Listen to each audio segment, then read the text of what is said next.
咁啊，因為咧有機會咧同個朋友傾開偈，原來佢咧就喺一間嘅大型超級市場要收費做會員嗰間啦嚇，咁啊做咗一段時間，佢就同我講開，原來喺裏邊咧佢哋有一個公認嘅崗位，係唔中意，即係冇人中意做嘅，入邊啲員工好憎做嘅，好憎做嘅嚇。咁你估下開始嘞噃？洗廁所，唔係洗廁所。no，啲人退衫咧要聞下啲衫有冇人着過。no，呢個係我哋眼見嘅，見到嘅，見到係凍肉部嗰邊嘅。no，係一個食物部嗰邊嘅。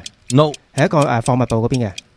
no，喺急凍嘢嗰邊。no，同 customer service 有關嘅。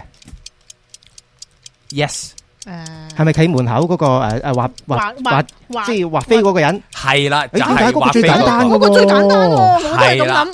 係啦係咯，，我真係冇諗過喎。點解咧？我都有同一個問題。係啦，點解咧？要企成日？唔係，要冇嘢啊，數嘢啫都係。因為企好耐。唔係企，同企冇關係，因為要畫，同做嘢係冇關係嘅。同做嘢冇關哦，係。因為以為俾人鬧會唔會咧？俾人鬧，哦，係咩？佢真係成日俾人鬧嘅。啲人係咩係啊，點解咧？佢話唔知點解啲客嘅問題。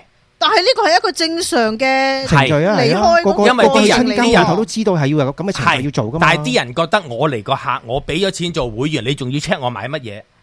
哦咁即係你好似咁當我按住賊咁樣條例啫。一樣，總言之係係咩，同埋咧佢 greeting 入嚟嗰陣時，而家要嘟嗰張卡噶嘛，係啊咪係啊係啊，嗰度又嗰個係成日俾人鬧嘅係咩？係哦，哦咁以前唔都張卡嗰個人都要睇你張卡噶啦。咁睇就唔同。總言之，你煩親嗰啲人咧，啲客就會鬧你噶啦。咁我又想問啦嚇，咁其實真係唔係個個都即係逐件數噶嘛？係啊，咁佢2秒鐘、3秒鐘要掃完噶啦，哦嚇唔可以太長，因為太耐又俾人鬧嘅。所以佢話呢個位係原來成日俾人鬧嘅啲人。咁啊，大家去到呢間即係超級市場嘅時候咧，唔好再鬧人啦。大家友善啲啦，係啦。想聽多啲，記得黐住 AM1320華僑之聲，逢星期六下晝3點到4點，週末至9分。